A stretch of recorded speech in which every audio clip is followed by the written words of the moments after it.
दोस्तों ये है अंटार्कटिका, हमारी दुनिया का 5वां सबसे बड़ा और सबसे ठंडा कॉन्टिनेंट, जिस पर साल 1821 में पहली बार कदम रखा गया था और तब से हम इसकी मिस्ट्रीज में उलझते जा रहे हैं। ऑस्ट्रेलिया से 2 गुना बड़ा ये कॉन्टिनेंट पूरे 1,42,00,000 स्क्वायर किलोमीटर के एरिया में फैला हुआ है, जिसमें इंडिया जैसे 4 और पाकिस्तान जैसे 15 देश आसानी से आ सकते हैं। एक एस्टीमेट के अकॉर्डिंग अंटार्कटिका में दुनिया की लगभग 90% बर्फ मौजूद है, जो अगर एक साथ सारी पिघल जाए तो दुनिया भर के समुद्रों का स्तर 200 फुट तक बढ़ जाएगा। और आप जानकर हैरान रह जाएंगे कि यहाँ पूरे साल टेम्परेचर -50 डिग्री सेल्सियस से लेकर -90 डिग्री सेल्सियस बना रहता है। यही नहीं, इस कॉन्टिनेंट पर 20 kilometre per hour average speed से हवा चलती है, जो अक्सर 320 किलोमीटर पर आवर से भी ज्यादा स्पीड पर पहुंच जाती है। इसकी इन्हीं डिफिकल्ट लिविंग कंडीशंस और हार्श क्लाइमेट की वजह से ये दुनिया का एक लौता ऐसा कॉन्टिनेंट है जिसे अभी तक सबसे कम एक्सप्लोर किया गया है, जिस वजह से इसे दुनिया का सबसे मिस्टीरियस कॉन्टिनेंट माना जाता है। और यहाँ कई मिस्ट्रीज तो ऐसी हैं जो वैज्ञानिकों को भी समझ नहीं आ रही हैं। आज हम इन्हीं मिस्ट्रीज के बारे में बात करेंगे।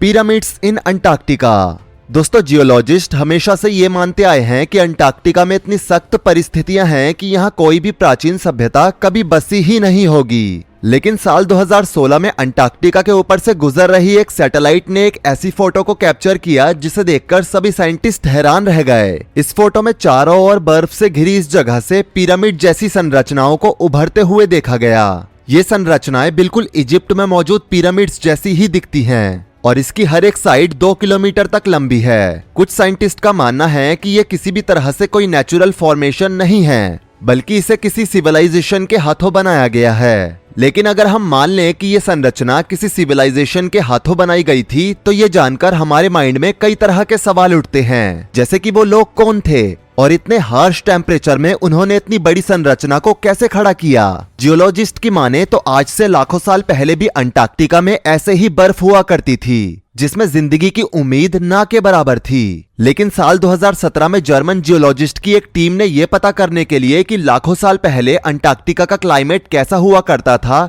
यहाँ सी फ्लोर ड्रिलिंग का इस्तेमाल करके ड्रिलिंग की, तो जो रिजल्ट सामने आया वो सच में काफी हैरान करने वाला था। इस ड्रिलिंग में हजारों साल पुराने 60 से भी ज्यादा प्रकार के पेड़ पौधों के सैंपल निकल कर आए, जो बर्फ के अंदर हजारों फीट नीचे दबे हुए थे।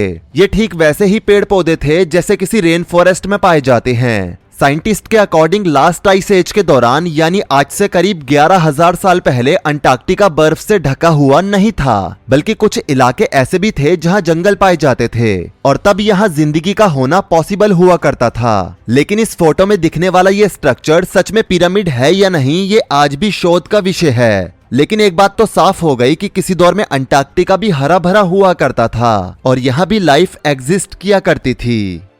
Underground lakes in Antarctica.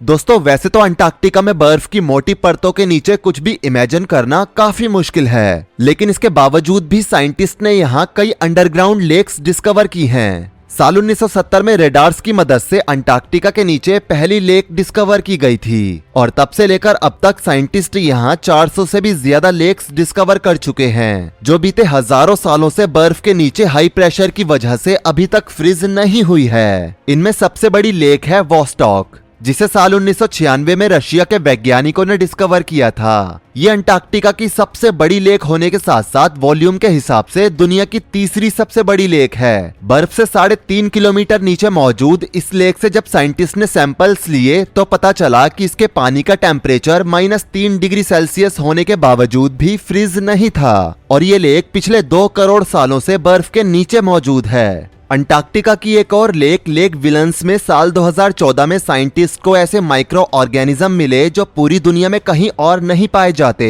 In incredible species ने ना कभी फ्रेश एयर देखी है और ना ही कभी सूरज की रोशनी इन तक पहुंची है, लेकिन फिर भी ये बर्फ की मोटी परत के नीचे अपनी दुनिया बसाए हुए हैं। एक्सपर्ट्स की माने तो ये एनर्जी के लिए अमोनियम और जमीन से निकलने वाली मीथेन गैस का यूज करके ग्रो करते हैं। इसके अलावा Lake Mercer, Lake Bird, Lake Bonnie, Lake Concordia और लेक सेसिल जैसी कुछ झीलें यहाँ वैज्ञानिकों को मिल चुकी हैं।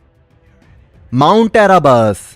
दोस्तों, इतनी बड़ी बर्फ की चादर ओढ़े अंटार्कटिका में कोई जगह ऐसी भी होगी जहां आग निकलती हो, ऐसा इमेजिन करना भी काफी मुश्किल है। लेकिन सच्चाई ये है कि अंटार्कटिका में खून जमा देने वाली बर्फ के बीच यहाँ कई वोल्केनोज भी पाए जाते हैं। यहाँ टोटल 16 वोल्केनोज पाए जाते हैं। वैसे एक ही जगह पर बर्फ और आग का एक साथ होना किसी अजूबे से कम नहीं है। वैज्ञानिकों का मानना है कि इन वोल्केनोज में कुछ ऐसे ऑर्गेनिज्म रहते हैं जो सिर्फ अंटार्कटिका के वोल्केनोज में ही पाए जाते हैं और ये काफी यूनिक हैं, जिन पर रिसर्च होनी चाहिए। एडमिरल रिचर्ड ई बर्ड एक्सपेडिशन। अगस्त 1946 में वर्ल्ड वॉर 2 के खत्म होने के बाद अमेरिका ने अंटार्कटिका पर एक एक्सपेडिशन भेजा था, जो अंटार्कटिका पर आज तक का भेजा गया सबसे बड़ा एक्सपेडिशन था। बता दें, किसी खास उद्देश्य के लिए खोजकर्ताओं के समूह द्वारा की जाने वाली यात्रा को एक्सपेडिशन कहा जाता है। इस एक्सपेडिशन को ऑपरेशन हाई जंप का नाम दिया गया था, जिसके तहत 13 शिप्स, 23 एयरक्राफ्ट्स और 4700 मिलिट्री पर्सनल अंटार्कटिका भेजे गए थे और इन्हें लीड कर रहे थे एडमिरल रिचर्ड ई बर्ड, जो कि एक सम्मानित यूएस नेवल ऑफिसर और पोलर एक्सप्लोरर थे।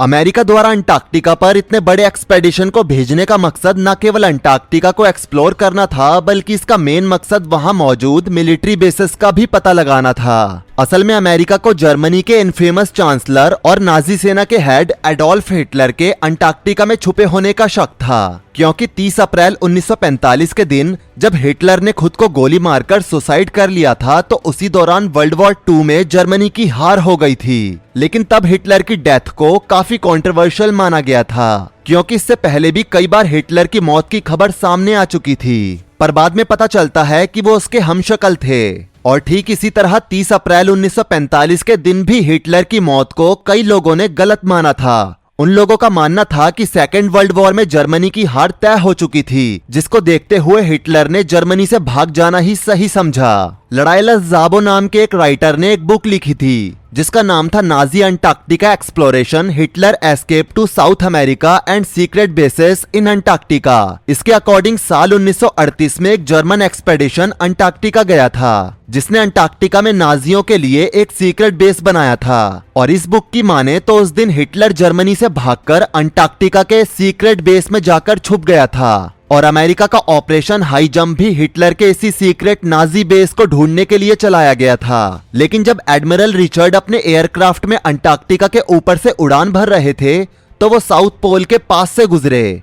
तभी उन्हें वहां कुछ ऐसा दिखाई दिया जिस पर यकीन कर पाना इम्पॉसिबल है। और इस घटना का जिक्र एडमिरल रिचर्ड ने अपनी सीक्रेट डायरी में भी किया है, जो उनकी मौत के बाद उनके बेटे को उनके पास से मिली थी। इस डायरी में एडमिरल रिचर्ड ने अपने अंटार्कटिका एक्सपेडिशन के कुछ अनऑफिशियल एक्सपीरियंस के बारे में लिखा था। एडमिरल रिचर्ड ने अपनी डायरी में लिखा है कि साउथ पोल पर एक बहुत ही बड़ा हॉल मौजूद है, जो अर्थ के सेंटर तक जाने का रास्ता है। और जब वो अपने एयरक्राफ्ट को उस हॉल के अंदर लेकर गए, तो वहां उन्होंने ऐसा नजारा देखा जिस पर यकीन कर पाना मुश्किल था। उस हॉल के अंदर चारों ओर हरियाली थी और लाखों की संख्या में पेड़ पौधे लगे हुए थे।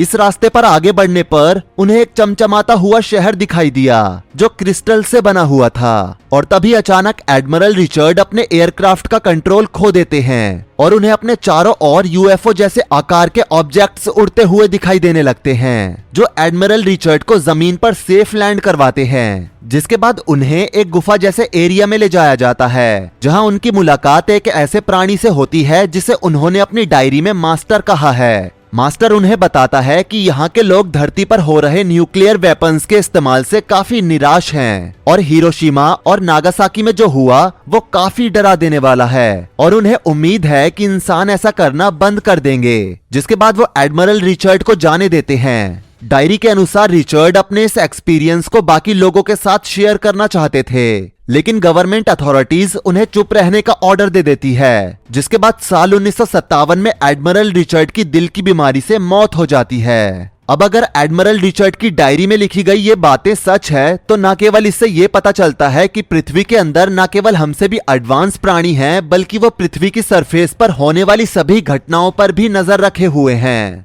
वैसे आपकी इसके बारे में क्या राय है? क्या अंटार्कटिका जैसी रहस्यमयी जगहों पर दूसरी दुनिया हो सकती है, या ये सिर्फ एक मनगढ़ंत कहानी है? नीचे कमेंट करके जरूर बताएं। वीडियो को लाइक करें, शेयर करें। और ऐसी ही और वीडियोस के लिए इस चैनल को सब्सक्राइब करके साथ में बेल नोटिफिकेशन को भी ऑल पर सेट कर लें। धन्यवाद।